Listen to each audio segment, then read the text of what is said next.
Guys, आप सभी का स्वागत है हमारे इस नए कोर्स के नए वीडियो में जिसका टाइटल है how to setup database connection.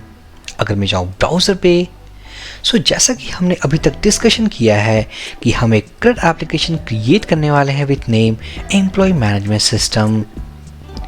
इस एप्लीकेशन को बनाने के लिए जो हम यूज़ करने वाले हैं वो है PHP MySQLi object oriented concept.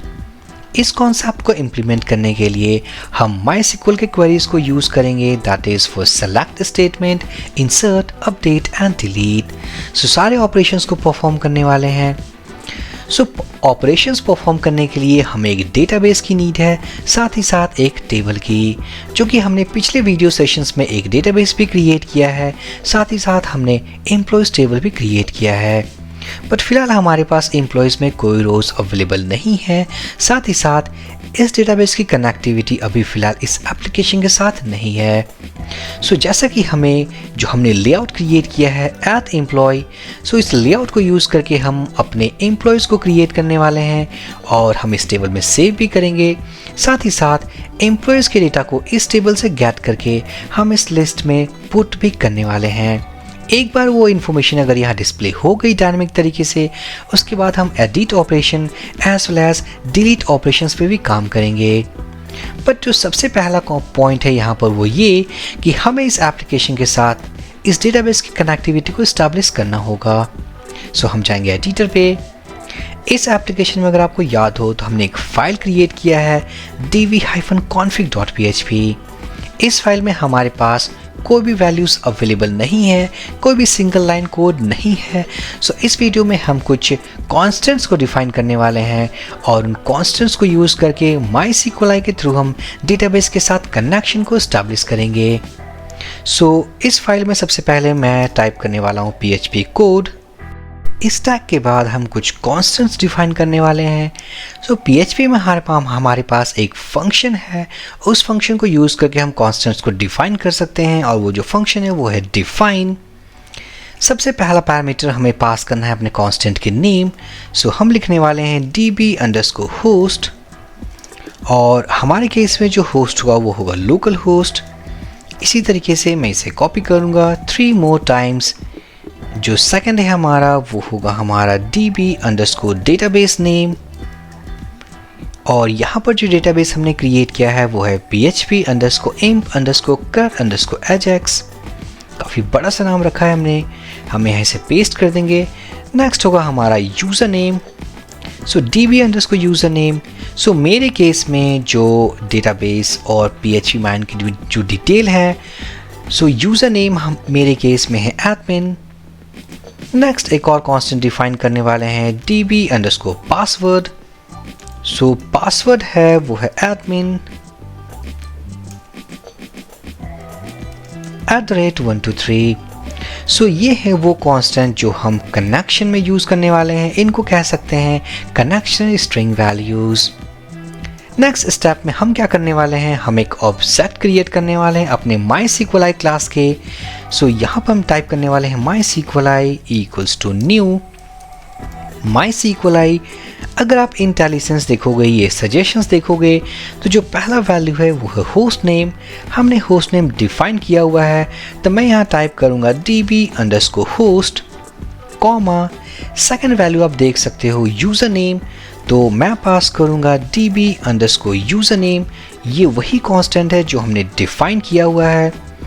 Next है हमारा, अगर मैं कॉमा दे के पास करूँ, ये है पासवर्ड db_password, फोर्थ वैल्यू है हमारे पास डेटाबेस नेम, db_database। सक्सेसफुली हम देख सकते हैं गाइस कि हमने अपने MySQLi के कंस्ट्रक्ट फंक्शन को इनिशियलाइज कर दिया है। कनेक्शन के बाद कनेक्शन इस्टेब्लिश करने के बाद ये वैल्यूज़ रिटर्न करेगी। अगर मैं इस MySQLi को प्रिंट करूं, अगर इस कनेक्शन में हमारे पास कोई भी एरर आएगी ये डिस्प्ले कर देगी। अगर मैं सेव कर दूं, ब्राउज़र पे जाऊं और अगर मैं db-config को ओपन करूं, db-config.php, यहाँ पर हमारे पास कुछ वैल्यूज़ हैं। अगर मैं थोड़ा फॉर्मेट कर लूँ इनको, pre टैग, सो यहाँ पर हमारे पास एक MySQLi का ऑब्जेक्ट रिटर्न हुआ है एज एक्सपेक्टेड, क्योंकि ये एक ऑब्जेक्ट है MySQLi। MySQLi ऑब्जेक्ट हमारे पास कुछ एट्रीब्यूट्स हैं लाइक अफेक्टेड रोज, क्लाइंट इन्फो, क्लाइंट वर्जन। सो यहाँ पर जो हमारे काम की वेरिएबल है वो है error number equals to 0, connect error number equals to 0। यहाँ पर वैल्यू 0 इसलिए है क्योंकि सक्सेसफुल तरीके से इसने कनेक्टिविटी बना ली है। वहीं पे अगर कोई भी डिटेल्स में अगर एरर होती है, इसमें कुछ वैल्यूज़ होंगे। फॉर एग्जाम्पल अगर मैं पेस्ट कर दूं like php imp CRUD ajax 1, इस नाम का डेटाबेस वैसे भी हमारे पास एग्जिस्ट नहीं करता। अगर मैं सेव कर दूं, रीलोड करूं, मैं इसे डुप्लीकेट टैब में ओपन करूंगा, रीलोड करूं, सो यहाँ पर देख सकते हैं हमारे पास वही वेरिएबल अवेलेबल है, वही attribute connect underscore error number, but यहाँ पर हमारे पास कुछ वैल्यू है। इस केस में हमारे पास 0 वैल्यू है। और अगर मैसेज की बात करूं, अननोन डेटाबेस। इसी तरीके से अगर डेटाबेस करेक्ट हो और अगर मैं यूज़र नेम में मिस्टेक कर दूं, रीलोड करूं, एक्सेस डिनाइड, ये यूज़र नेम वैलिड नहीं है या सक्सेसफुल तरीके से हम डेटाबेस के साथ कनेक्शन एस्टैब्लिश नहीं कर पा रहे हैं। सो इस वेरिएबल और इस एट्रीब्यूट को यूज़ करके हम अपने कनेक्शंस को चेक कर सकते हैं। अगर इसका वैल्यू ग्रेटर देन 0 है, इट मीन्स हमारे पास कोई एरर है, अदरवाइज मीन्स कनेक्शन एस्टैब्लिश हो चुकी है। मैं जाऊँगा एडिटर पे, हम इसे रिमूव करने वाले हैं। मैं यूज़ करूँगा इफ़ MySQLi एरो ऑपरेटर, क्योंकि ये एक ऑब्जेक्ट है, कनेक्ट अंडरस्कोर एरर नंबर, हम इसे यहाँ पेस्ट करेंगे ग्रेटर देन 0, इसका मतलब हमारे पास कोई एरर है। हम यहाँ PHP के फंक्शन को यूज़ करने वाले हैं die failed to connect with database, और साथ ही साथ एरर के केस में हमारे पास एक मैसेज भी है। अगर मैं इस मैसेज को कॉपी कर लूँ, कनकैटिनेट कर दूँ अपने इस MySQLi object arrow operator connect underscore error, यहाँ पर जैसा कि हमें पता है कि यूज़र नेम ये रॉन्ग है। अगर मैं इसी को सेव करूँगा, ब्राउज़र पर रिलोड करूँगा, so failed to connect with database, और जो एरर है वो है एक्सेस डिनाइड। इसी तरीके से अगर मैं यूज़र नेम को सही कर दूँ, अगर डेटाबेस को मिस्टेक कर दूँ, समथिंग टू हेयर, सेव करूँगा, reload this page, so fail to connect with database, unknown database.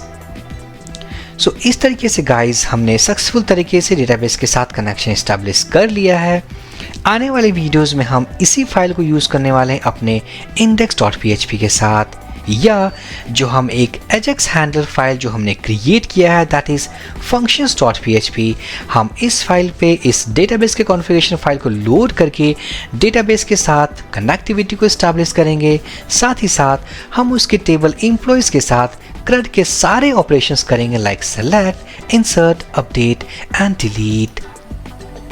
उन ऑपरेशंस को परफॉर्म करने के लिए या MySQLi के ऑब्जेक्ट ओरिएंटेड मेथड्स को यूज़ करने के लिए जो हम इंस्टेंस यूज़ करने वाले हैं वो है MySQLi ऑब्जेक्ट। सो MySQLi ऑब्जेक्ट को यूज़ करके हम सारे मेथड्स को कॉल कर पाएंगे और उन मेथड्स के थ्रू हम इंसर्ट, अपडेट, डिलीट और सेलेक्ट जैसे क्वेरीज को एग्जीक्यूट कर पाएंगे।